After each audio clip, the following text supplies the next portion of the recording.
body language, gestures, postures, and so on. Because verbal communication, that is especially in the form of written communication, generally we are all very good at it. We don't have any problem with that. So in the process, I will be also maybe showing one or two videos. If we find that it is going to be time consuming, I'll just cut short the video, and maybe Vishal sir is going to share my entire presentation slides with you. You can watch the video later on your own. Uh, so this is something which is also about leadership and communication. The speaker is one of my favorite, you could say, motivator, and he's an excellent orator. He talks about leadership. So let's see, let's watch this video for a brief moment, and then move on.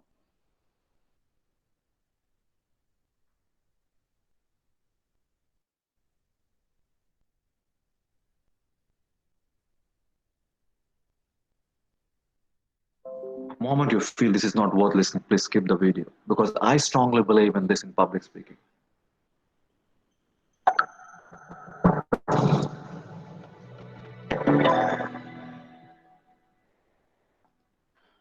Please let me know if you are unable to see the video.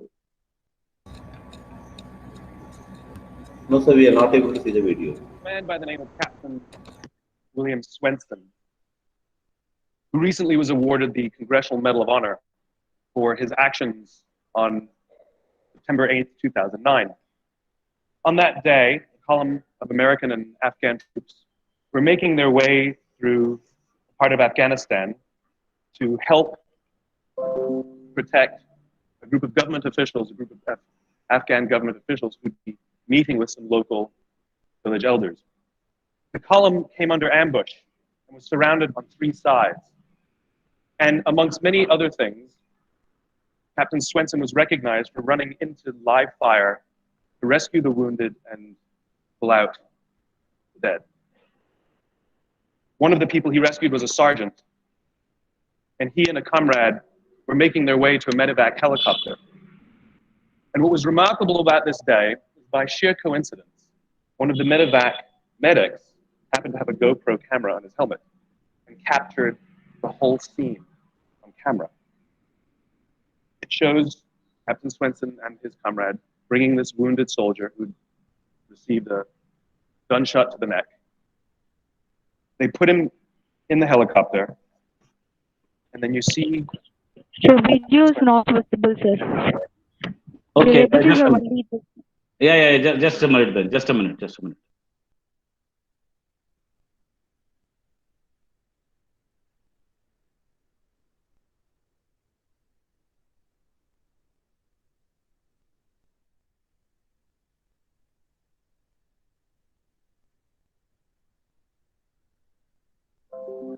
To rescue more.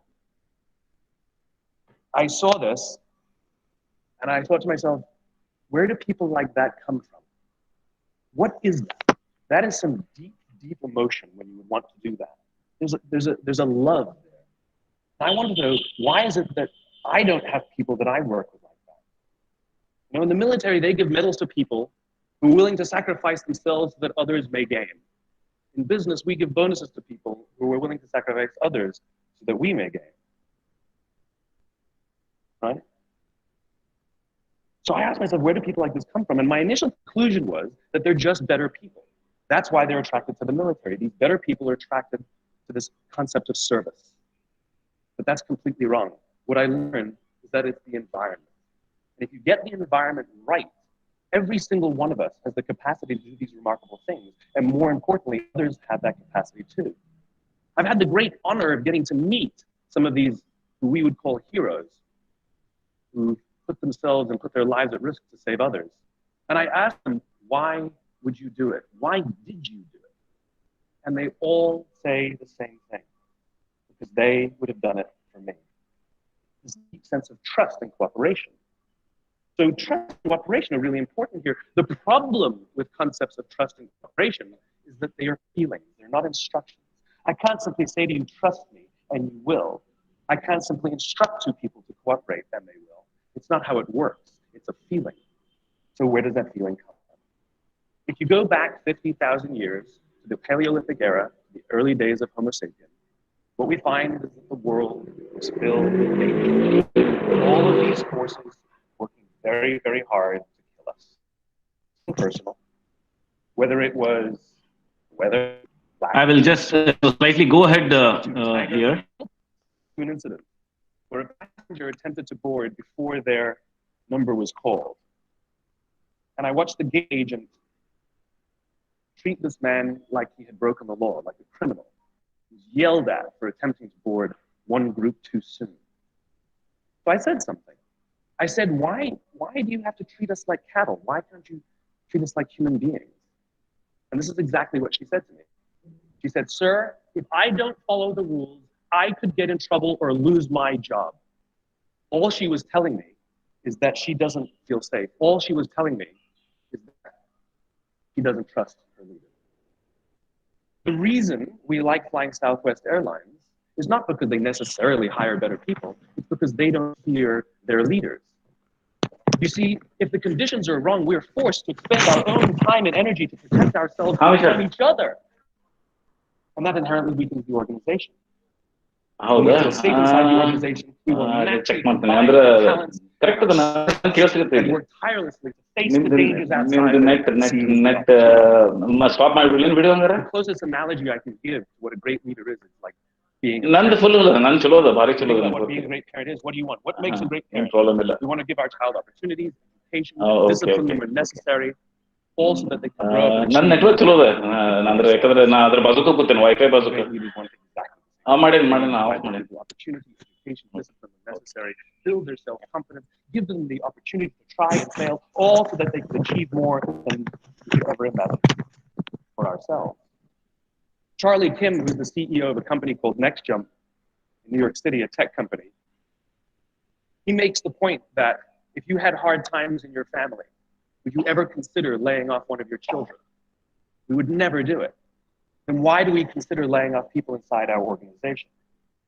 Charlie implemented a policy of lifetime employment. If you get a job at NextJump, you're not fired for performance issues. In fact, if you have issues, they will coach you and they will give you support, just like we would with one of our children who happens to come home with a C from school. It's the complete opposite. This is the reason so many people have such a visceral hatred, this sort of anger at banking CEOs with their disproportionate salaries and bonus structures. It's not the numbers. It's that they have violated the very definition of leadership. They have violated this deep-seated social contract. We know that they allowed their people to be sacrificed so they could protect their own interests. Or worse, they sacrificed their people to protect their own interests. This is what's so offensive, not the numbers. Would anybody be offended if we gave a $150 million bonus to Gandhi? How about a $250 million bonus to Mother Teresa? Would we have an issue with that? None at all. None at all. Great leaders would never sacrifice the people to save the numbers. They would sooner sacrifice the numbers to save the people. Bob Chapman, who runs a large manufacturing company in the Midwest called Barry Waymiller, in 2008, he was very hard by the recession, and they lost 30% of their orders overnight. Now, in a large manufacturing company, this is a big deal, and they could no longer afford their labor pool. They needed to save $10 million. So, like so many companies today, the board got together and discussed layoffs. And Bob refused. You see, Bob doesn't believe in head counts. Bob believes in heart counts. And it's much more difficult to simply reduce the heart count. And so they came up with a furlough program. Every employee from secretary to CEO was required to take 4 weeks of unpaid vacation. They could take it any time they wanted, and they did not have to take it consecutively. But it was how Bob announced the program that mattered so much. He said, it's better that we should all suffer a little than any of us should have to suffer a lot. And morale went up. They saved $20 million. And most importantly, as would be expected, when the people feel safe and protected by the leadership in the organization, the natural reaction is to trust and cooperate. And quite spontaneously, nobody expected, people started trading with each other. Those who could afford it more would trade with those who could afford it less. People would take 5 weeks so that somebody else only had to take 3. Leadership is a choice. It is not a rank. I know many people at the senior-most levels of organizations who are absolutely not leaders. They are authorities, and we do what they say because they have authority over us, but we would not follow them.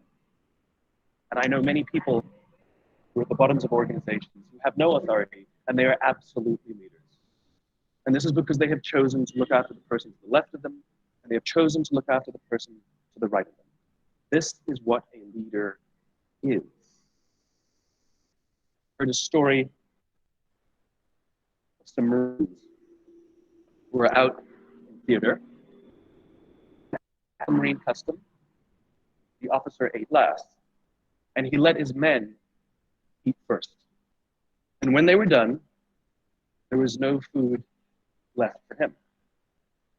When they went back out in the field, his men brought him some of their food that he made. Because that's what happens. We call them leaders because they go first. We call them leaders because they take the risk before anybody else does. We call them leaders because they will choose to sacrifice so that their people may be safe and protected, and so their people may gain.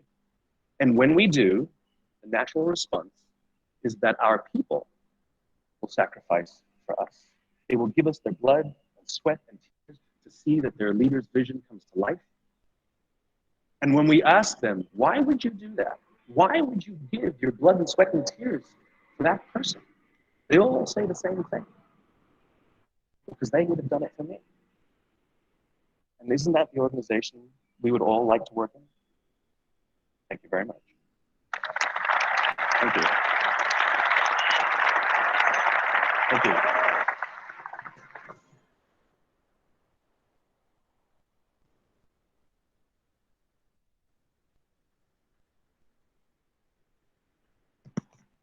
Okay. That was something very interesting, and in fact, the name of the guy is Simon Sinek, and I have been watching his videos, following him, reading the books which he has written, and so on, because he has got a very different perspective about leadership. And another reason why I was interested in just showing you that video is, you all could see how he could communicate. The kind of creative and very, very influential words that he was using. So, what do we tend to achieve in this session of mine? What we'll do is, we'll have some information or knowledge about communication. I'm sure, as I said, all of you are highly learned people, and I don't have to tell you as such. But it's just that the way of presentation, my presentation may be slightly different, and you may get to learn something new. So it is going to give some insight on communication skills as needed by the leaders, and suggest ways of going about it. Then more focus on oral presentation skills and body language. As I said, I'll also tell you why oral presentation skills and body language is so important. Because when we talk about communication, we have written as well as oral communication. So most of us are excellent, very good at written communication. But maybe there are small areas where we need to improve when it comes to oral presentation and body language. And what should be done? How do we finally, once we know what is the lacuna, what we have, the shortcomings, what we have, then it can definitely be improved. We don't leave it at that. So we can learn the tools, then take up every opportunity. And the only thing what we can do is practice, because practice makes a person perfect. This is something which is, again, very interesting. Human being is seldom better than his or her conversation. We generally tend to get influenced by the moment we look at a person, we immediately create an image that, okay, the person may be good and maybe may have personality and so on. But the actual truth of the person, or the behavior, or how the person is, we will immediately come to know once we start conversing with him or her. So a human being is seldom better than his or her conversation. we all need to finally understand that the way we converse or the way we talk, the way we address, that itself is our own personality. Okay, what is communication in the first place? Because since we do it day in, day out, different people have different, you could say, views on this whole concept of communication. So, as Keith Davis says, communication is the process of passing information from one person to another and understanding each other. Fair enough. This looks quite good. Then D.E. McFarland says communication may be broadly defined as the process of meaningful interaction among human beings. So here the word meaningful interaction has been introduced. More specifically, it is the process by which meanings are perceived and understandings are reached among the human beings.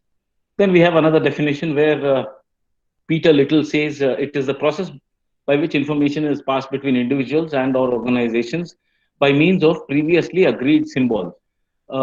This also is quite okay. That means we may not have a single definition of communication as such, but we can always mix and match. That is, create a definition of our own where all these parameters can be included. Then why is it so important?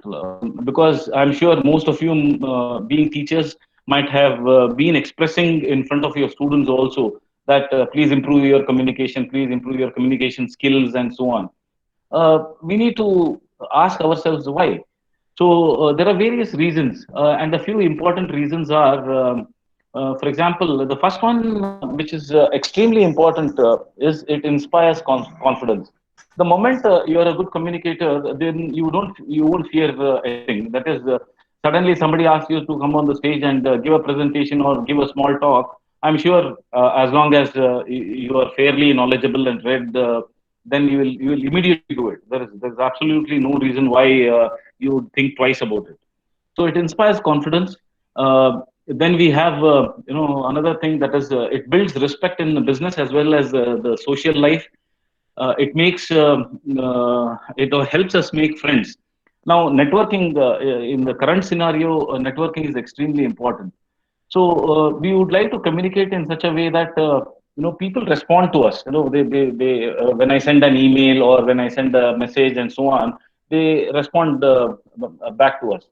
Our style of communication should be such that it forces them to give a reply. Networking is extremely important, mainly because we could talk about job opportunities, or you could say new ventures, or some kind of an association and so on. Then it develops a very distinct personality. Now you are always recognized by the way you communicate. For example, I do get a lot of feedback from students saying that, sir, whenever you are taking a class, many a times we feel that we are forced to sit with a dictionary because the kind of words which you use sometimes we don't know. So I tell them it is not because you are ignorant, it is because you don't read. It is because you don't spend time reading good things or listening to good things and so on. So you can become unique by improving your communication skills. Then it also reveals your ability to others. Others will come to know what is your competence and capability. Then what are the different types of communications which organizations follow? So there are different communication, you could say, models or types, and that largely depends on what is the organizational culture. What type of an organization we are talking about. So the most common types of communication processes, which I'm sure again most of you may be aware, are upward communication, downward communication, lateral communication, open door communication, and so on. Because maybe at some point of time in the previous sessions, somebody may have discussed about the types of leaders where you have autocratic leader who is maybe a kind of a dictator. Then you have a democratic leader, and then a free reign leader, and so on. So, based on how a leader is, the communication in that organization will actually vary. Then the factors which influence all these, that is upward, downward, lateral, and open door. What are the factors which influence these types of communication? What is the channel of communication? What is the authority structure? what is the job specialization, and what is the information ownership. It generally so happens that, as we also saw in that previous video, that there are certain people who are in the lower level of the strata of any organization, but a large number of people, even though they may not call them as leaders, they treat them as leaders. That may be for the simple reason that they have got tremendous information. They are highly knowledgeable and possess a lot of experience, wisdom, and so on. So information ownership is also something which is extremely important. This is a very nice saying. Whatever be the mode of communication, it has to happen. That is, there can be no organization where there is no communication. So there should never be organizational silence. What it means is, as long as the leader is open-minded or constructive, and has a kind of a vision, goals, and so on, that person should be open for communication, because many a times we try to shut the doors whenever we encounter negative criticism. So when people criticize us negatively, we try to keep them away, and distance ourselves from these kind of people. My feeling is it is not necessary, or because we get to learn something from everyone. Uh, we are not, you could say, total in all respects. We are not perfect in all respects. So there is always scope for improvement, and we can always move ahead with day-to-day improvement, small improvement. When I talk to my students, I tell them that don't compete with anyone else. That is not necessary. Don't become a part of the rat race. The best thing is you compete with yourself. You just make sure that you are better than what you were yesterday. Today you are better than what you were yesterday. Because again, as another saying goes, a trickle of excellence every day will one day bring a tsunami of success. So every day you need to improve. And how is that possible? If you just sit idle, nothing will happen. You need to put in a lot of effort in order to ensure that you improve every day.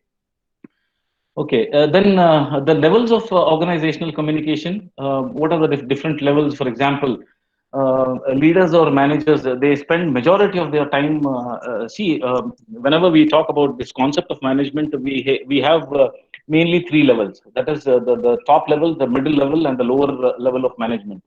And leaders and managers are in the middle level or in the top level. So they are the ones who are going to lay out the plans and assign the tasks and so on. And the lowest level is the one which is to give action and make those plans achievable and doable. And the success and acceptability of these leaders or managers will depend on how they actually communicate. Then the various levels at which they communicate are, the first one is interpersonal communication. That is, they share information with everyone formally or informally. They keep talking to a lot of people. Then you have group level communication. Group level means a leader address a group or a team which has been formed in order to do a particular task. Then you also have department level communication. That is sharing of information with other departments. This is extremely important for any organization to grow. Or when I say an organization, it's not necessarily any manufacturing sector or service sector and so on. Even educational institutions, we have various departments. So there has to be communication with other departments also. And then inter-organizational communication. Inter-organizational is from one organization to another organization. Then finally, we have mass communication. Mass communication is where leaders once in a while come out to have a press conference, press meet. What are the new products which they are going to bring out? That which is going to reach en masse. That is the entire society. Uh, then the communication process itself, most aware of this, where we have a sender. The sender gives thoughts, and these thoughts are encoded, and the sender now tries to send these thoughts to the receiver through some medium, and the receiver receives the message, decodes it, tries to understand what it means. Now, you should also be aware that if the bottom part of this does not exist, then we call it as incomplete communication, because feedback is something which is extremely important. So once the receiver receives the message, decodes the message, understands the message, and so on, he or she will have to send a feedback to the sender again. Tell what has been understood. And this entire communication process is sometimes uh, you could say spoilt by various type of barriers, or kind of a hindrance for this communication process. Barriers, we'll talk about it later. Then what are the communication goals? Why do we communicate? If we pause for a moment and think, why do we communicate in the first place? Be it the communication within the organization, with our colleagues, with the family, with our spouse, with our children, with anyone for that matter. It actually comes with a goal. What is the goal of this communication? So we can see that there are various goals. So we communicate maybe in most of the cases to ensure understanding. That is first and the foremost thing. Okay. Now, apart from that, we also communicate to get and give information, to get action, then to persuade, change behavior. No, of course, it is always a reciprocal process. When I say to change behavior, our target should not always be the pointing fingers that, oh my God, you are wrong. You have to do this, and so on. Somebody else may also tell us that this is something you need to adapt and change in yourself, and we must think about it carefully. So all these are the communication goals, and when we communicate, it will be because of one of these reasons or a couple of these reasons together. Okay. Then how do we communicate? As I was mentioning, we have different forms of communication. The first one is verbal communication, which is in the form of written communication. We write something and send, be it an email, be it writing on the board, and so on. Then we have oral communication, where we talk. Okay. And then we also have non-verbal communication, which is in the form of body language, facial expressions, gestures, eye contact, handshakes, and so on. Okay, you can see a lot of emojis and facial expressions. Of course, later on, I'll also show a slide what it means. So here in this slide, you'll also find that oral communication and non-verbal communication, these form a major chunk. Okay, these are the most important communication. But apart from this, we also have communication which can be formal or informal. Now, what transpires in organization, maybe during discussions, debates, meetings, when meetings are called, and so on, all that is formal communication. Even most of the times when we enter a class and deliver a lecture, that is a formal communication. Uh, uh, this is important because during formal communication, what kind of words we use, what is the tone, what is the enunciation, what is our posture, etc., they all play a major role. We also have informal communication where the information has to be shared. Okay, in what way the information is shared is not very important, and various types of informal communications, as I have listed out, are grapevine, which actually derived its word, or derived its original distinct from during the First World War.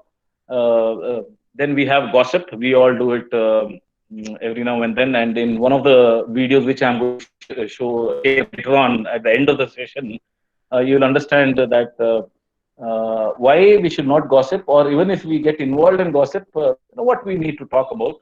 Then maybe chatting over a cup of beverage, tea, coffee, and so on. So we just share information during that times. I would say chatting over a cup of tea and gossiping, I am not against it. In fact, that needs to happen because those are the times when most of our, you could say, feelings, emotions, and frustrations are vented out. They may not have any kind of an effect, but uh, uh, you can't discuss about some things in formal meetings and formal sessions. So it is okay. Once in a while, doing that is okay. But how we do it is also very important. Uh, then the 7 C's of communication. Some of you may be aware, in case you have done your MBA, or if you have taught subjects like communication and so on, you are aware of the 7 C's of communication.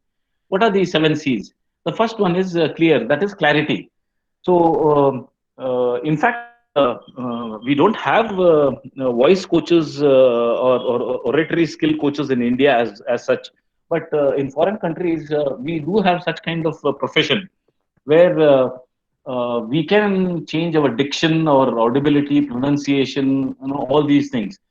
We feel that whatever voice we have, whatever tone we have, we can't change it, but we can actually modulate it. We can slightly alter various small such aspects and make ourselves more clear. So clarity in oral communication is extremely important.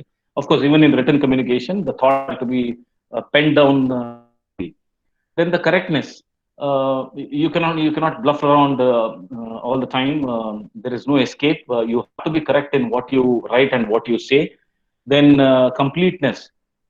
This happens again as a teacher. Even I have experienced it sometimes. That once a class is done, before entering into the classroom, I would have listed out, okay, these are the things which I'm going to discuss and so on. But once the class gets over and I come out, I suddenly remember, oh my God, I forgot this, this topic or this point had to be covered, or I had to tell this. So completeness is, we need to keep asking, is something missing? Then be courteous. That is empathize with people. We all are human beings, and it is extremely important that we empathize. We use a very soft tone.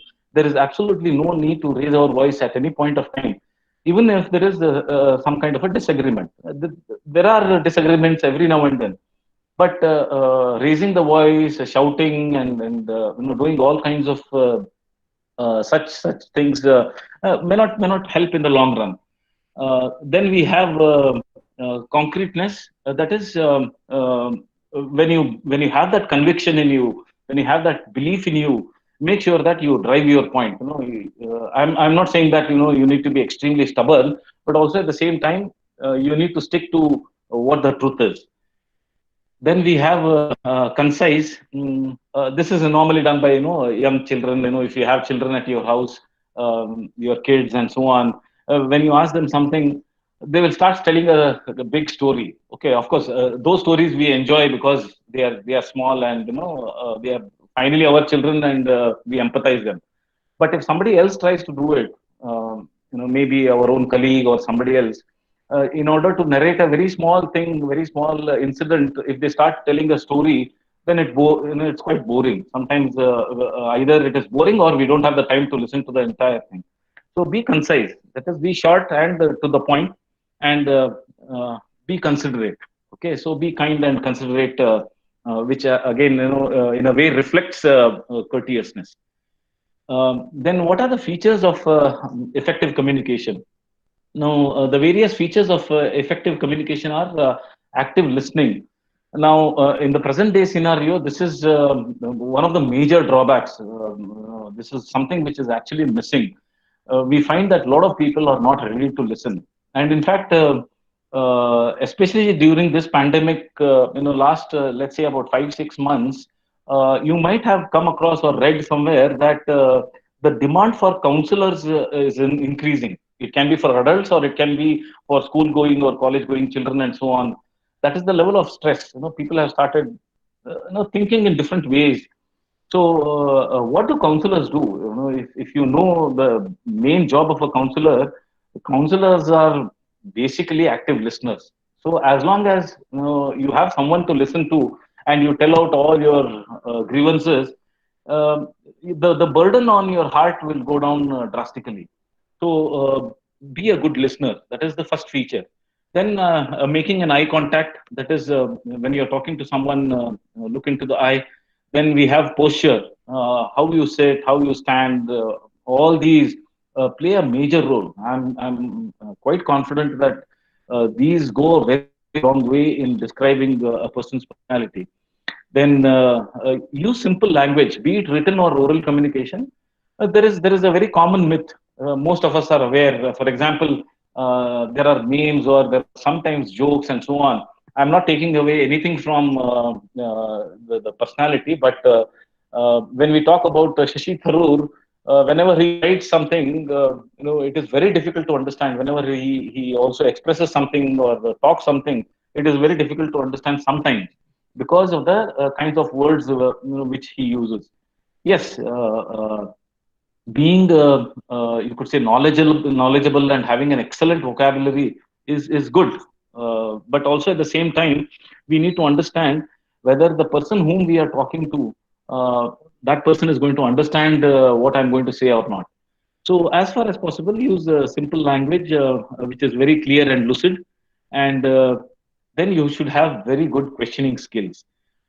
Again, here, whenever I give a FDP, how to become an effective teacher and so on, one of my slides is how to take questions, because this is a very common thing I observe, that students these days do not ask questions.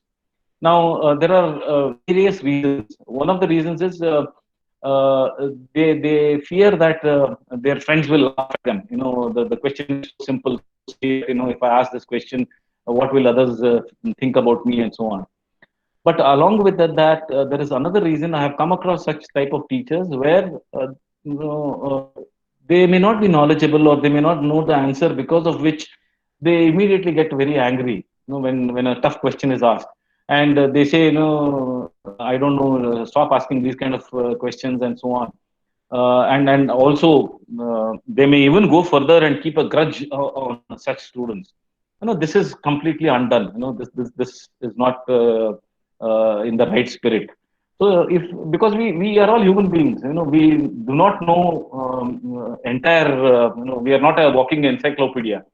So you should have good questioning skills, respond to those questions, and in case you don't know the answer to any particular question, you could always say that I don't know. I'll get back to you after I find out the answer.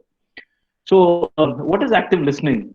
You see, this is something which is very interesting. See, on the histogram on the left side, you can see that in the process of communication, we spend about 9% of the time, or 9% of our effort in writing, 16% of our effort in reading, 30% on speaking, and about 45% listening. So listening is something which is extremely important. So unless and until we become good listeners, there will be no enhancement in our personality, in our career, anywhere. And 70% of our communication process, efforts are either misunderstood, misinterpreted, rejected, distorted, or not heard.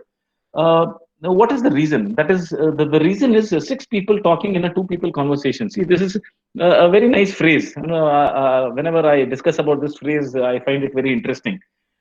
What it actually means is, when two people are talking to each other, if there is a lack of focus, in fact, there may be so many things going in the mind. That is, in my mind, there are actually three people existing, and in the person who is listening, there are again three people. So it feels as though there are six people involved, but actually there are only two people who are talking to each other. So when we want to convey something, or when we want to listen, then we need to keep a very open mind and try to be focused. There is also, of course, I have not included it in my slide. There is a major difference between listening and hearing. Okay, so hearing is entirely different, and listening is entirely different. Listening needs more effort, and you need to be more focused in that. Then, what are the principles of active listening? So whenever somebody is talking, be it some kind of a seminar, or you are attending something and so on, as a listener, from a listener's perspective, look for the areas of interest and seek personal enlightenment.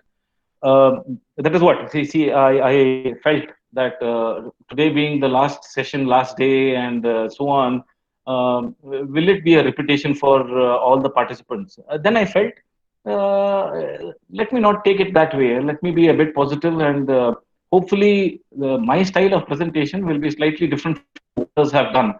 So they learn something new from the two lectures which I'm going to give.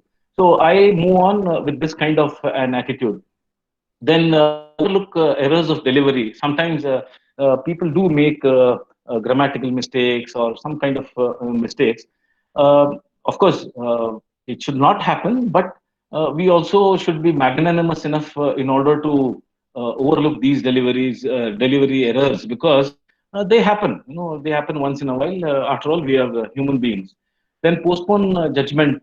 The moment somebody starts off with a talk, we suddenly become judgmental about that person. Okay, this person is highly boring, or this person is excellent, and so on.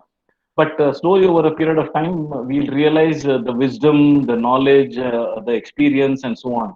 So avoid coming to conclusions immediately. Then listen for ideas, search for themes, main points, and so on. Take notes. I don't know at this point of time whether anyone is taking notes. Maybe you're not taking notes because you already know that these slides are going to be shared with you. It's not necessary. But taking notes is actually very, very helpful. That is because we cannot completely rely on our memory. Okay. So when we are listening to something, we feel that we have understood everything. But maybe an hour later, if we ask, then we generally tend to forget the entirety of that discussion, the completeness of the discussion. Then we also have, be actively responsive. That is, use gestures like nods. Now, these nods can be for agreement as well as disagreement. No problem. Sometimes you disagree with the point. You can always say, no, no, no, I don't agree. Fair enough. Then resist distractions. We do have distractions once in a while. So try to have longer concentration spans. I'll come to this concentration spans later on. Then challenge your mind, stimulate your mind to enlarge the scope of understanding, capitalize on mind speed. That is, you need to summarize implicit as well as explicit messages. Sometimes it so happens that some people, when they are talking, when they move to the next part, we are still brooding over the previous things, what that person tried to say and so on. We can train our mind in order to increase its speed. Then assist and encourage the speaker. Now, as I said, nobody is perfect. Even the speaker, in spite of having given so many lectures and talks and so on, may get stuck once in a while. It can happen even with our students while they are giving seminars and so on. So help the speaker in case he or she gets stuck. Use reflecting phrases, questions, give them pointers, give them small inputs so that they can continue from there.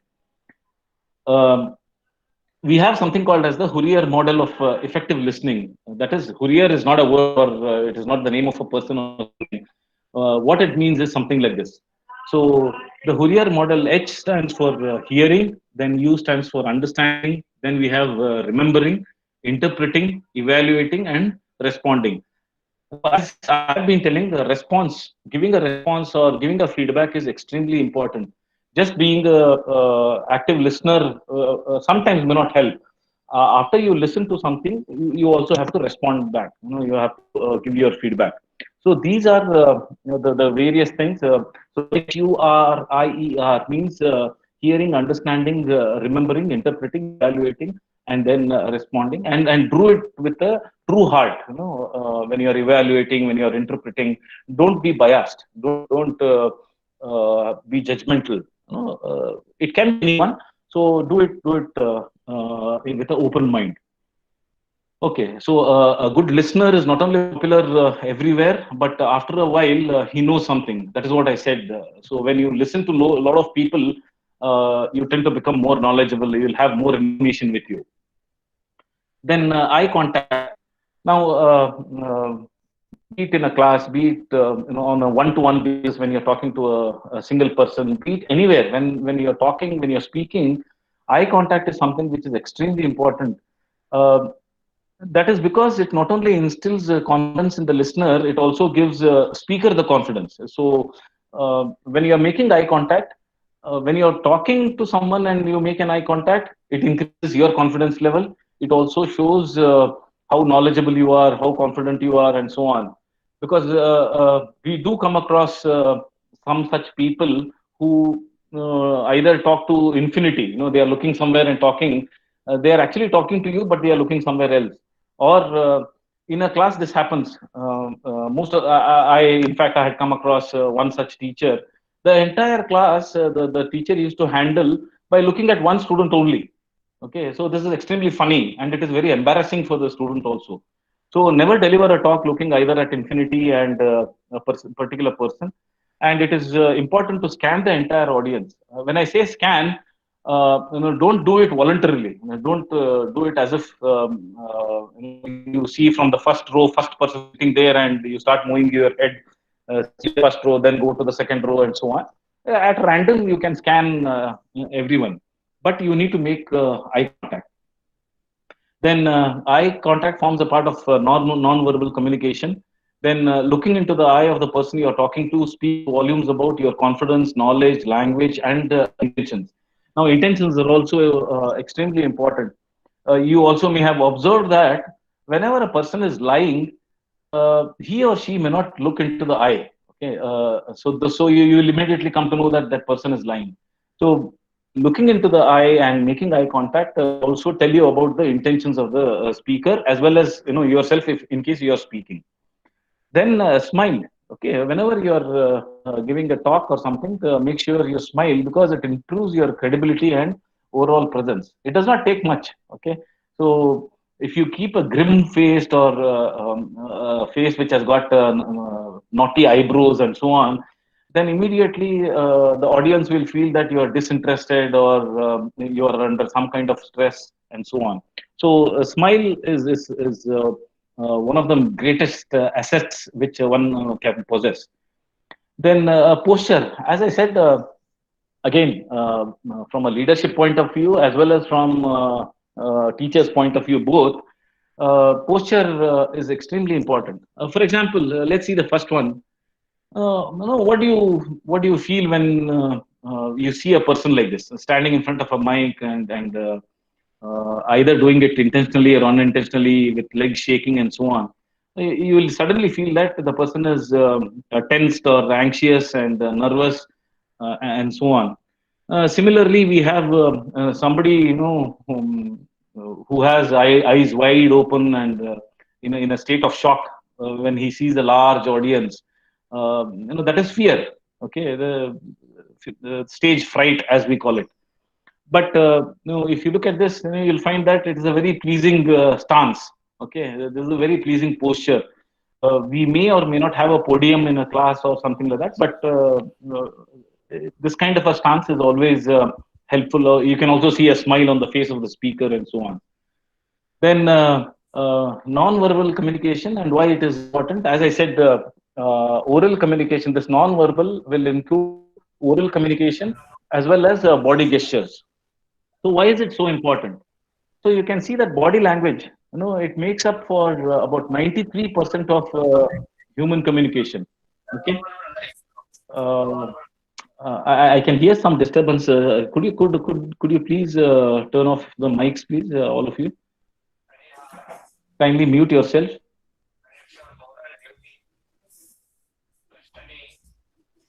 Uh, it's still on. I request participants to mute your mic during session. It will create a lot of disturbances. Disha D. Chavan, would you please mute your mic and video camera? Thank you. Yeah, thank you, Vishal. I was talking about body language. It makes up for 93% of human communication. See, it's a huge number. 93% is something which is unbelievable, and we have probably never realized that it takes away so much of percentage. So different stances, facial expressions, gestures, and so on may send off different messages to the listener.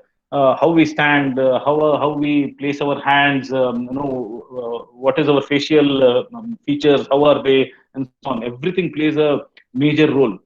So, what are the forms of non-verbal communication? We have expression, that is mainly the face. So, what does our face include? It can be a frown, as I was mentioning. It can be a smile. It can be raised eyebrows, and so on. Then eye contact. I have already talked about eye contact. Then we have gestures. Again, somebody might have already pointed out in the previous sessions that if you have an autocratic leader who is a dictator or who is very very demanding, such people will point fingers. Okay, they will slam the desk, they will raise their voice and so on. So gestures also play a very important role. Then folded arms, it means something arms to the side, and so on. These are what we call as basic etiquettes. Then we have body postures, the entire body postures now. Now gestures will be something above our torso, that is above the waist, and body posture is the entire body which is considered. So fidgeting, maybe if you have a ballpoint pen in your hand, then you keep make, or you start making that clicking noise, using that pen. So that sends a different meaning altogether. Then hand on the hips, again, an aggressive style of behavior. Shoulders shrugging, which means you're not very confident. Sitting on the edge of the chair shows nervousness. Slouching in the chair is an indifferent attitude, and so on. So all these body postures do exist. Now we need to be careful about how we should use these for our own benefit. So, for example, facial expressions and what meaning they convey. Now, here, for example, it's the same person who has made different faces, and I'm sure you can understand looking at the different facial expressions what that person is trying to convey. The person need not say anything. Okay, the person need not talk. Just by looking at the face, you'll definitely come to know what is the mental status of that person. So another slide or another photo which conveys the same is something like this. So face is the index of the mind. What it means is what you are thinking gets reflected in your facial expression. Then the eyes, the lips, and the muscles express many feelings. So it can also be, of course, deceived by manipulation. That is actually our inner feeling is, we are feeling a bit sad, but we can mask it by smiling, okay, showing a smile on the face. But you can't do it all the time. For example, when you see here, the first face is anger, then the second is astonishment, the third one is disgust, then the fourth one is surprise, the fifth one is, let's say, happiness, and the last one is sad face. So all these faces, maybe in a span of one day, we all make these faces, but we never realize that actually we are making them.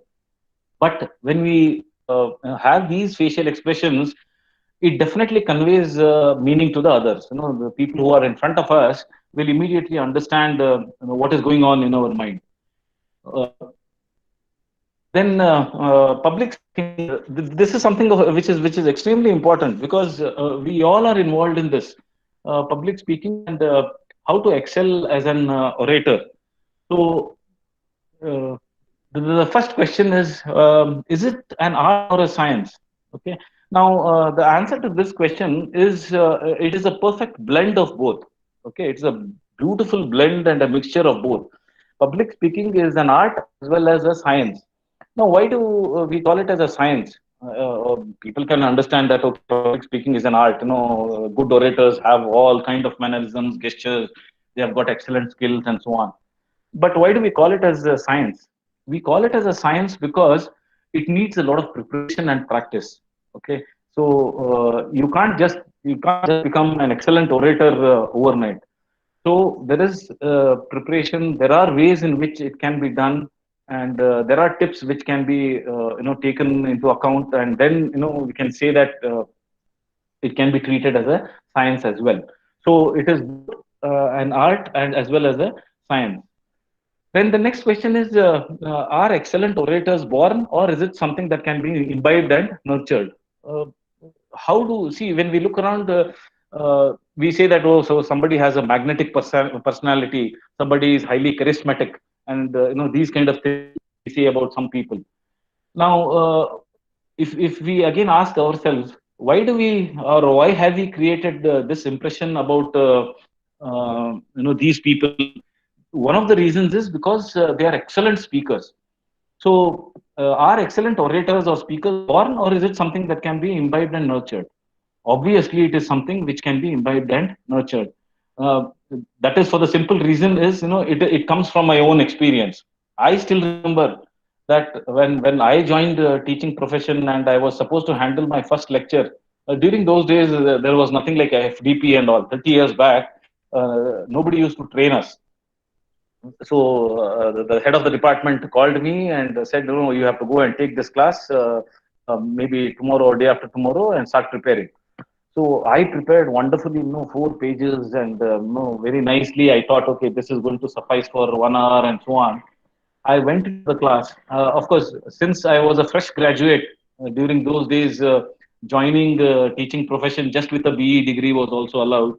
So since I was a fresh graduate, the class where I went and I was supposed to teach, they were all my friends. They were just 1 or 2 years younger to me, and they are all good friends even till today.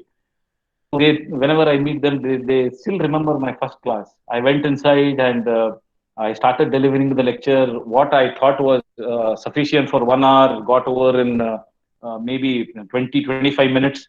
I was not sure what to do. I was not even very knowledgeable at that point of time, and my entire body was literally shaking, with nervousness, stress, and anxiety. So they still make fun of that, or in a very joking way, they still tell me that this is what had happened. But that happened only once. From the next class onwards, when I realized that what needs to be done, then I tried to incorporate everything. So over a period of time, these characteristics can be imbibed, they can be nurtured, and I'm sure everyone can become an excellent orator. Then this is what assuming most of us belong to the teaching fraternity, we are involved in professional talks most of the time. Maybe we have not involved ourselves for the last 5-6 months, but otherwise we keep taking lectures and so on, engaging ourselves in discussions and all these things. So all those are professional talks, and how is it that we can ensure that we convey what we are thinking in the best possible way? That is a sign of a very good orator. So good public speaking is an essential quality of leaders too. And as I said, teachers are always leaders. And becoming a good speaker is a process of evolution. If you understand that there are some drawbacks, you are not a very good speaker, and just by looking at the faces of the people whom you are talking to, that they are either bored or they are not disinterested and so on, you will suddenly realize, okay, I may not be a very good speaker, but there is nothing to get disheartened. Okay, so you can, again, as I said, practice, and over a period of time, you can become an excellent orator. It is a process of evolution. And please remember, miracles do not happen overnight. It takes some time, maybe a span of 1 year, 2 years. You can definitely make a turnaround in your skills. Then so there are some tips to improve public speaking. First thing is to overcome stage fright. Of course, this is easier said than done. Okay, uh, we may always tell people, don't worry, nothing will happen, don't be afraid, and so on. But that then butterflies in the stomach will always be there when you are entering onto a stage and standing on the dais, and when you see a large crowd, suddenly you become very tensed. Okay, but if you can take some measures, like practicing in front of a mirror, or practicing in front of a group of people whom you know, who can give constructive criticism and so on, initial practice will definitely help you in overcoming this stage fright. Then preparation is the key. As I said, any leader or a teacher or anybody for that matter should never venture onto a stage without preparation. Uh, on whatever topic you are going to deliver, make sure that you have sufficient information about it. Then practice makes a person. I have used both man, woman, because everyone is there. So practice makes a man and a woman perfect. So you need to practice. As I said, if you feel that you'd like to get a feedback from yourself, you can practice it in front of a mirror, or you can actually, these days it is so easy that you can record your own lecture or record your own talk, and then view it back. Then you'll come to know what are those small areas where you can improve, or you can use a group of people in order to practice. Then any speech, lecture, or a talk is made up of 3 parts. when we start delivering, we know this. Everyone knows this. That is opening the talk, where you are going to give an overview of what you are going to talk about, the opening remarks. Then the main body of the talk, that is the invention, arrangement, style, delivery, how you do it, summarization, and the conclusion. So you have to divide the entire talk into these three parts.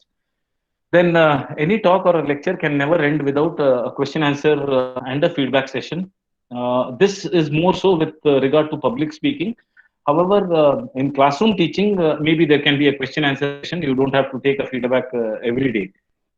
Uh, then the opening of the speech, what I just mentioned, should not be for more than 3 to 4 minutes. Then you should spend the maximum time on discussing the main body of the lecture, which will be about 40 to 45 minutes. Of course, these are all very relative. Suppose if you are required to give a 2 hour lecture or 2 hour talk, then the opening can be of 10 minutes, and then your body can last for more than this, and this is something which I was talking of. The human span of attention is about 20 minutes. So when you start talking, people will listen to you carefully, and they will enjoy your lecture for about 20 minutes. But after 20 minutes, the mind starts getting wavered. The mind starts getting distracted. People will be physically present but mentally absent. They will start thinking about something else and so on. So you need to break the ice every 15 to 20 minutes. Now, how do you break the ice? That is a big question. One of the ways in which you can do it is by asking questions. You can ask questions and break the ice. Another way is you can tell a story. You can add some humor or tell a joke. You can use anecdotes and so on. So slightly deviate from the topic, not too much, related to the topic only, and again bring it back on track. So you can again make everyone attentive. Then use evocative or powerful words. Again, don't be under any kind of a myth that powerful words are those words which are very deep in the dictionary, and no, I need to search for them and use them. You can use evocative words, anecdotes, examples, statistics, stories, etc., to support your talk. Uh, all of them will help you in breaking the ice. Then plan for someone asking tough questions. Now, sometimes people come with a biased mind, and they already have some kind of questions uh, which you may feel to be tough. So it's very simple. Whenever tough questions are asked, if you know the answer, answer it. Otherwise, you can always say that you don't know. Now, continuing with this, as I said, whenever you are giving a lecture or a talk, make sure that you know enough about the topic which you are going to discuss. Do enough homework, then strategize some basic answers. You can yourself think about a few questions which can be posed to you after the end of the lecture, and how you are going to answer. Then keep your answers brief and stay to the point. Now, because normally question answer session is the ending or the concluding part, so make sure that you don't go back to your lecture again. Just answer as briefly as possible. Learn to say, I do not know. Nothing wrong in that. If there is a very, very tough question which may be related to the topic or may not be related to the topic, you can always say that I don't know the answer. I can get back to you, or we can have a discussion later on after the session and so on. Then reject loaded or prejudiced questions. Sometimes people do ask such prejudiced questions. You can always say, I don't want to answer that. Then avoid matching hostility with hostility. Some people in the audience may tend to get hostile. They may tend to argue. For that reason, you should not get provoked. So you can always avoid hostility. Then remember, question answer session is still a part of the presentation. You are not complete unless you say thank you. Okay, the entire thing is not completed unless you say thank you and walk off the podium or the stage. Then barriers to communication. There are various barriers. So when communication fails, relationships begin to get sour or bitter. We do come across people who are not on talking terms. Now, this is something which I always find very surprising and something funny to think about. How come people don't talk to each other? What is the big deal? There may be misunderstandings, but you can always patch up and make up for those. If you remember in one of the earlier slides, we talked about the barriers to communication. That is what we have started to discuss now. When communication fails, it affects trust and productivity. Then it can also lead to demotivation and it can increase the stress levels. Then people shy away from responsibility when information is not shared or shared partially. See, when I don't know about something to the fullest extent, then why should I get involved? This is the kind of attitude which most of us have. So, unless and until things are communicated completely to us, we may not shoulder the responsibility. We may not take the responsibility. Uh, then the ambience gets spoiled due to miscommunication, and all the concerned start viewing each other with suspicion. Whenever we talk about ambience or the overall, you could say, well-being of the organization or the health of the organization, it gets spoiled because of miscommunication. Now, the moment this happens, we start looking at each other with an oogle eye. Okay, we don't trust. There's lack of trust. Then, to ensure that the climate within the organization remains amicable and conducive, it is of utmost importance to maintain communication and assure that information is conveyed properly and understood correctly. It's not that miscommunication never happens. It can happen. In fact, it happens day in, day out. But we should be sensible enough in order to understand why is it happening and how to overcome that. Then there are numerous barriers to communication. They can be sender related. That is, if I am the speaker, I may have some barrier within me inherent. Then there can be receiver related. That is on the other side. And there can be situation related. So these are just listed out in the form of a table like this. I'm not going to spend too much time on this, but you can just understand what these barriers are. For example, sender related, we have non-coherent communication goals. That is goals that don't fall in line. They are not cohesive. Then lack of communication skills, lack of interpersonal sensitivity. We talked about 6 C's of communication: be courteous and considerate. So, what sensitivity means is that be sensitive to other people. Then improper diction and thinking. There can be fear. There can be credibility. Over a period of time, we have a picture of a person, and because of various reasons, if we have already created an image that okay, this person cannot be trusted, then the credibility is at stake. Okay, so the sender needs to build that credibility. Then on receiver related, we have selective and poor listening skills, prior evaluation, lack of understanding, lack of feedback, varied perception. That means we are already prejudiced or judgmental about something. So meta communication is what I meant. Then situational barriers are also there. That is use of jargons. Sometimes we use jargons. Of course, these days, especially in WhatsApp texting and so on, we use abbreviations. Many a times I don't understand the abbreviations at all. So when I receive such kind of messages, I immediately delete them. I don't know what they mean. So the same thing holds good even in oral communication. Avoid using of jargons, that is the meaningless words which others don't understand. Then information overload. This can also act as a barrier. If you have too much of information, you may tend to divert. You should have information. I'm not saying that you should not have information, but make sure that it is channelized properly. Then time pressure, noise, distance. Sometimes distance. Of course, this was true earlier, where if I write a letter to someone, I really don't know whether that letter has reached the other person or not, unless that person reads the letter and sends the letter back to me. Nowadays, this is taken care of because of cell phones and other forms of communication. And the overall, you could say communication climate, like trustworthiness, and friendliness, openness, and so on.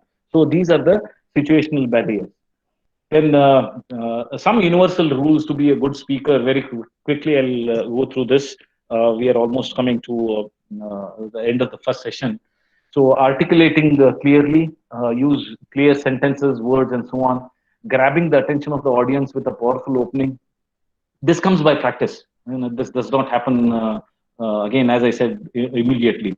Then assessing the needs and priorities of potential audience. We should know whom we are talking to. Okay, so in fact, uh, yesterday I asked Vishal sir, how many participants are there, and how many are from Karnataka, how many are from other states. Just casually, it has no influence on my presentation, but I should be aware. I should know whom I am talking to. Then organizing a logical flow to the speech, controlling performance anxiety. In case you are making a PowerPoint presentation, create PowerPoint slides with the right amount of detail. I'm sure you might have observed this with your students, or even you may have done it at some point of time, where there are paragraphs. There are almost about 50 lines in a presentation. Now, when you're making this kind of a presentation, it is actually quite poor, because uh, the audience, people in the sitting in the audience, what should they do? Should they read the presentation, or should they listen, see your face and listen to you? You are distracting their attention, because they want to see the entire thing. They know that you are going to keep the slide only for a minute, so all that they want to absorb. So you should have points which are going to act only as pointers, and that is only the skeleton. A PowerPoint presentation should only be a skeleton, and you should add a very beautiful body to it. You should make it as attractive as possible. Then drafting an evaluation form that attendees are likely to complete. Of course, in this case, Vishal is going to do that. Then handing out copies of slides in advance to minimize note-taking demands on the audience. Uh, Sometimes it is helpful. Memorizing enough content so that the speech does not come off as a reading of notes. I sometimes have come across these kind of scenarios where people start reading out, okay, either from the slides or from the notes which they have made. This is definitely not going to send the right signal. Then maintaining eye contact, I've already talked about it. Then providing an energetic and animated physical presence. Now, what we mean by animated is, please do not stand in one place and start delivering the lecture. Use the entire podium, don't walk from one place to another as if you are doing some exercise. The pace has to be maintained. Proper pace has to be maintained, and use the entire podium. Once in a while, you can stop at some point, then take a few steps, and so on. Then modulating voice tone to emphasize important points, and avoid monotonous presentation. Monotonous is where it exactly sounds like a lullaby. You put people or audience to sleep. So avoid that. There has to be a variation in your voice. Again, continuing with that, preparing examples that are relevant to the audience, providing compelling evidence to support themes. That is, use statistics or use stories and so on. Whatever you are trying to tell or convey, the audience, people sitting on the other side, should feel that you are doing with conviction, and uh, what you are saying is true. Then rehearsing the presentation and revising the rough spots, which I just mentioned. You can record your presentation and then find out where you can. Then researching information about the latest trends before presenting at a professional seminar. The restating critical points, giving feedback, and so on. Depending on which profession you are in, they keep varying. But as teachers, we can make our lecture more interesting by using anecdotes, stories, showing videos, and so on. Using humor to enliven a talk. This is you need to be extremely careful when you are using humor. One is, you should know where to draw the line. That is, you cannot cross a particular line of decency. You cannot tell vulgar jokes just to liven. Second thing is, don't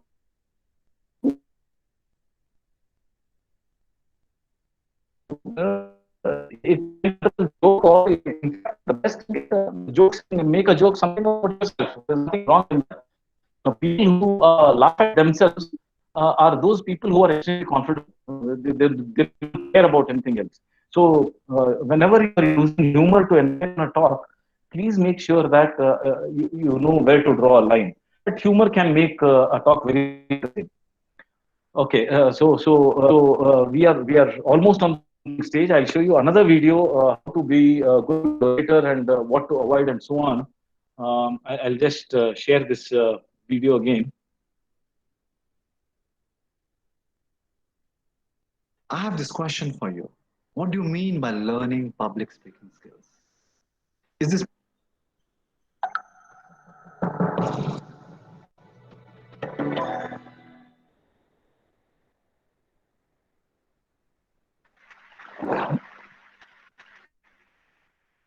the human voice? It's the instrument we all play. It's the most powerful sound in the world, probably. It's the only one that can start a war or say, I love you. And yet many people have the experience that when they speak, people don't listen to them. Why is that? How can we speak powerfully to make change in the world? What I'd like to suggest, there are a number of habits that we need to move away from. I've assembled for your pleasure here 7 deadly sins of speaking. I'm not pretending this is an exhaustive list, but these 7, I think, are pretty large. Habits that we can all fall into. First, gossip. Speaking ill of somebody who's not present. Not a nice habit, and we know perfectly well the person gossiping 5 minutes later will be gossiping about us. Second, judging. We know people who are like this in conversation, and it's very hard to listen to somebody if you know that you're being judged and found wanting at the same time. Third, negativity. You can fall into this. My mother, in the last years of her life, became very, very negative, and it's hard to listen. I remember one day I said to her, it's October the 1st today, and she said, I know, it's dreadful. It's hard to listen when somebody's that negative. And another form of negativity, complaining. Well, this is the national art of the UK. It's our national sport. We complain about the weather, about sport, about politics, about everything. But actually complaining is viral misery. It's not spreading sunshine and lightness in the world. Excuses. We've all met this guy. Maybe we've all been this guy. Some people have a blame thrower. They just pass it on to everybody else and don't take responsibility for their actions. And again, hard to listen to somebody who's being like that. Penultimate, the 6th of the 7, embroidery, exaggeration. It demeans our language, actually, sometimes. For example, if I see something that really is awesome, what do I call it? And then, of course, this exaggeration becomes lying, out and out lying, and we don't want to listen to people we know are lying to us. And finally, dogmatism. The confusion of facts with opinions. When those two things get conflated, you're listening into the wind. You know, somebody is bombarding you with their opinions as if they were true. It's difficult to listen to that. So here they are, 7 deadly sins of speaking. These are things I think we need to avoid. But is there a positive way to think about this? Yes, there is. I'd like to suggest that there are 4 really powerful cornerstones, foundations, that we can stand on if we want our speech to be powerful and to make change in the world. Fortunately, these things spell a word. The word is hail, and it has a great definition as well. I'm not talking about the stuff that falls from the sky and hits you on the head. I'm talking about this definition, to greet or acclaim enthusiastically, which is, I think, how our words will be received if we stand on these 4 things. So what do they stand for? Let's see if you can guess. The H, honesty, of course. Being true in what you say, being straight and clear. The A is authenticity, just being yourself. A friend of mine described it as standing in your own truth. I think is a lovely way to put it. The I is integrity, being your word, actually doing what you say, and being somebody people can trust. And the L is love. I don't mean romantic love, but I do mean wishing people well. For 2 reasons. First of all, I think absolute honesty may not be what we want. I mean, my goodness, you look ugly this morning. Perhaps that's not necessary. Tempered with love, of course, honesty is a great thing. But also, if you're really wishing someone well, it's very hard to judge them at the same time. I'm not even sure you can do those 2 things simultaneously. So hail. Also, now that's what you say, and it's like the old song, it is what you say, it's also the way that you say it. You have an amazing toolbox. This instrument is incredible, And yet this is a toolbox that very few people have ever opened. I'd like to have a little rummage in there with you now. Just pull a few tools out that you might like to take away and play with, which will increase the power of your speaking. Register, for example. Now, falsetto register may not be very useful most of the time, but there's a register in between. I'm not going to get very technical about this for any of you who are voice coaches. You can locate your voice, however. So if I talk up here in my nose, you can hear the difference. If I go down here in my throat, which is where most of us speak from most of the time. But if you want weight, you need to go down here to the chest. You hear the difference? We vote for politicians with lower voices because we associate depth with power and authority. That's register. And we have timbre. It's the way your voice feels. Again, the research shows that we prefer voices which are rich, smooth, warm, like hot chocolate. Well, if that's not you, that's not the end of the world, because you can train. Go get a voice coach. And there are amazing things you can do with breathing, with posture, with exercises to improve the timbre of your voice. Then prosody. I love prosody. This is a sing-song. It's a language that we use in order to impart meaning. It's root one for meaning in conversation. People who speak all on one note are really quite hard to listen to if they don't have any prosody at all. That's where the word monotonic comes from, or monotonous, monotone. Also, we have repetitive prosody now coming in. Every sentence ends as if it were a question, when it's actually not a question, it's a statement. And if you repeat that over and over, it's actually restricting your ability to communicate through prosody, which I think is a shame. So let's try and break that habit. Pace. I can get very, very excited by saying something really, really quickly, or I can slow right down, emphasize. And at the end of that, of course, is our old friend, silence. There's nothing wrong with a bit of silence in a talk, is there? You don't have to fill it with ums and ahs. It can be very powerful. Of course, pitch often goes along with pace to indicate arousal, but you can do it just with pitch. Where did you leave my keys? Where did you leave my keys? Slightly different meaning in those two deliveries. And finally, volume. I can get really excited by using volume. Sorry about that, if I startled anybody. Or I can have you really. Some people broadcast the whole time. Try not to do that. That's called sodcasting. Imposing your sound on people around you carelessly and inconsiderately. Not nice. Of course, where this all comes into play, most of all, is when you've got something really important to do. It might be standing on a stage like this and giving a talk to people. It might be proposing marriage, asking for a raise, a wedding speech, whatever it is. If it's really important, you owe it to yourself to look at this toolbox and the engine that it's going to work on. And no engine works well without being warmed up. Warm up your voice. Actually, let me show you how to do that. Would you all like to stand up for a moment? I'm going to show you the 6 vocal warm-up exercises that I do before every talk I ever do. Anytime you're going to talk to anybody important, do these. First, arms up, deep breath in, and sigh out. Like that. One more time. Very good. And warm up our lips, and we're going to go bop, bop, bop, bop, bop, bop, bop, bop. Very good. And now, just like when you were a kid. Now your lips should be coming alive. We're going to do the tongue next with exaggerated la, la, la, la, la, la, la, la, la. Beautiful. Really good at this. And then roll an R. That's like champagne for the tongue. Finally, and if I can only do one, the pros call this the siren. It's really good. It starts with we and goes to or. The we is high, the or is low. So you go wee. Oh, wee. Fantastic. Give yourselves a round of applause. Take a seat. Thank you. Next time you speak, do those in advance. Now, let me just put this in context to close. This is a serious point here. This is where we are now, right? We speak not very well into people who simply aren't listening in an environment that's all about noise and bad acoustics. I have talked about that on this stage in different phases. What would the world be like if we were speaking powerfully to people who are listening consciously in environments which were actually fit for purpose? Or to make that a bit larger, what would the world be like if we were creating sound consciously and consuming sound consciously and designing all our environments consciously for sound?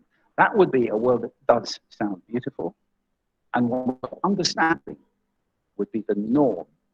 And that is an idea worth spreading. Thank you. Thank you.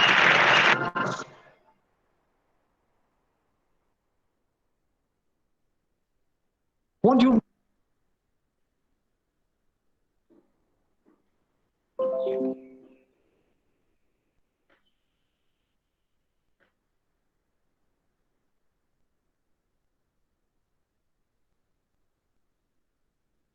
Okay, I think that was a very interesting video, and we all got some tips from that video as to how to become skillful and a good orator. Another tip is just make sure that you have finished speaking before your audience has finished listening.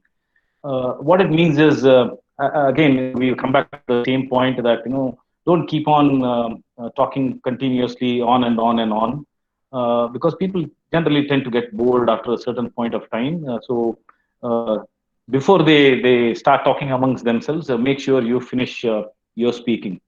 And this is a very good quote of leadership. So in order to be a great leader of people, inspire them to follow you and not your rules. This is something which I have loved. Okay, so inspire people to follow you and not your rules. So that is almost at the end. This is the last slide. That is again the first person. That is Simon Sinek. The video which I showed. This is a quote by him. He says, "Great leaders communicate, and great communicators lead."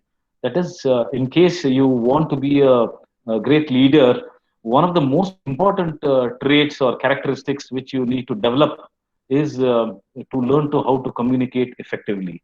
Okay, so that is a very nice saying, wonderful saying. So thank you very much. I hope it was a good experience, and you could learn something out of it. So I have slightly overstepped, maybe by about 5 or 6 minutes. The time given was 11:30, but that's okay. It was some videos that had to be shown to you. I thought so. Thank you very much. We will conclude this first session. And in case you have any questions, I would be more than happy to take the questions. So please let me know in case you can unmute yourself and ask the questions, or you can type it in the chat box or something like that. Vishal sir, can you hear me? Yes, I am hearing, sir. Thank you, sir. Thank you very much for your wonderful talk on communication skills. Very knowledgeable and very interesting sessions was this. I Yeah. hope audience liked it and enjoyed. Thank you, thank you. I'm highly elated, and I'm very happy, grateful to all the people who are listening to me. Yeah. Thank you very much. I think we will join again by say around 12:05 or Sir, 12:10. we just one question. Just I will ask queries. Yes, yes. Anybody is having any query with this session? You can ask. So, sir, very nice session. Just wanted to ask one question. There are so many people who criticize you. So, what are the effective tips, if you can give, how to take that criticism in a very, very positive way? Yeah, that actually is a wonderful question, because even I have experienced criticism many of the times. Now, one is you need to understand who is criticizing you. Okay, so if there is someone who is, you could say, I don't say not relevant, but not too important, if he or she is criticizing you, the best way to not to stress yourself is to ignore it. But if somebody who is of great importance, maybe either the head of the department or your spouse or somebody who criticizes, give it a thought. Why they are criticizing, and is there really some substance in it? and changing myself or changing something, will it be really helpful? If you can give it a thought, uh, please don't take all criticism negatively, because generally we say that criticism is negative. Not always. Criticism can actually be converted into a positive criticism when you look at it with a positive frame of mind. Don't get bogged down by negative criticism, and don't be sad about things which people say. If they say that, oh, you're a very bad student, something like that. In case you feel it is really true, then what can be done in order to improve? If you can work on those kind of things, I'm sure it will be of great help. Okay, so don't take criticism with the face value, as it is.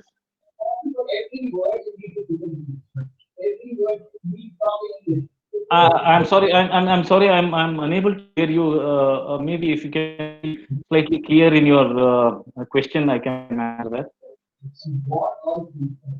Hello. Hello. Yes, sir, my name is Gangadhar Murthy. Can I ask you a question? Yes, sir. Please go ahead. So in the beginning, you talked about types of communication, where you talked about upward, downward, and lateral communication. You Yes, sir. also mentioned open door communication. So I would like Yes. to know more about what is open door communication. Yes, sir. Yes. Actually, I didn't emphasize more on that, maybe due to lack of time and so on. Now, open door communication is generally what we see done by free rein leaders. I hope you know what is the meaning of free rein or laissez-faire leader, as we call them. Yes. Who, these kind of people do not have any kind of, you could say, barrier or a wall or a mental block or anything of that sort. They are always open. You can just knock on their door and enter. There is no formal appointment that needs to be taken in order to meet such leaders and so on. So open door communication, as the name itself suggests, is something where you are free to talk to a person or to your boss or a leader at any point of time. There is no specific time needed in order to do that. You encounter a problem, you can always go. You want some kind of a suggestion, you can always go and talk to them. So that is basically open door communication. So does it fall under informal communication or formal? Many a times it falls under informal communication only, because since you are not taking any appointment or there is no agenda, there is no this thing, you are simply just going to go and talk. It forms under informal communication. Actually, good leaders, to be very frank, good leaders, they do not sit in their offices. They normally move around and talk to people and so on. So when you come across this kind of a situation where maybe you're working on something and the leader comes up to you, leader is not a position. As I said, it's authority. So when such a person comes with a frame of mind where there is an open door communication, wherever the person comes, you can ask a question then and there itself. You need not actually go up to his or her office and do that. The person, actually a good leader, is supposed to move around, talk to people, see what is the climate, how people are feeling in the organization, and so on. Thank you, sir. Thank you very much, sir. Thank you. Thank you, sir. Thank you.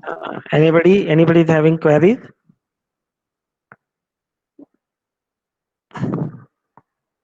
Okay, sir. I think yeah. Yeah, my name is Deepthi. I was actually very inspired by your talk, sir. So I have one query. Yes, In this current scenario where we are mostly dealing with, online teaching, where the communication is mostly online. So how can we, take these values into an online scenario? Actually, when I made a presentation webinar on online teaching, I had discussed about different modes of online teaching.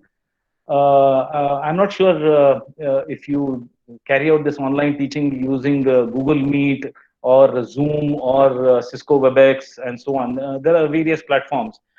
Now, one way in which you can make it more effective is, again, as I said, when we have a question answer session or this kind of a thing, you can not only ask the person or your student to unmute the audio, you can also ask the student to come live on the video, and you also switch on your video so that the expressions can be seen on the face. Now, online teaching is a big challenge. To be very, very frank, in spite of having been in the teaching profession for almost about 30 years now, I feel very, very uncomfortable. When I don't see my students, I feel disheartened. No, I feel very sad. But that is the need of the hour. We are helpless. So there are different ways in which you can do it. Once in a while, what you can do is you can conduct an informal class, if time permits, where you're not going to discuss about the subject as such. You can discuss about what has transpired over maybe 1 week or the last 50 days. Anything has not been understood, or whatever. Where you be online, you keep your video on and allow students to come live on video if they want to ask a question. So at least that will give a little bit of personal touch. It will not entirely, you could say, make amendments for offline teaching. At least to some extent, there will be a kind of an intimacy or a feeling of participation. I hope I have answered your question, ma'am. Yeah, sir. Like as you said, we are not able to see what typically in a classroom scenario, we can understood the reaction by just looking at the student's face. But in this, when we are taking online classes, mostly they tend to switch off their videos because it is consuming more bandwidth. We can understand. Obviously, I know that. Yeah. So so sometimes it happens that I feel like when taking classes, I'm basically using Google Meet to take classes or live classes. So what happened is that I don't get that same feeling while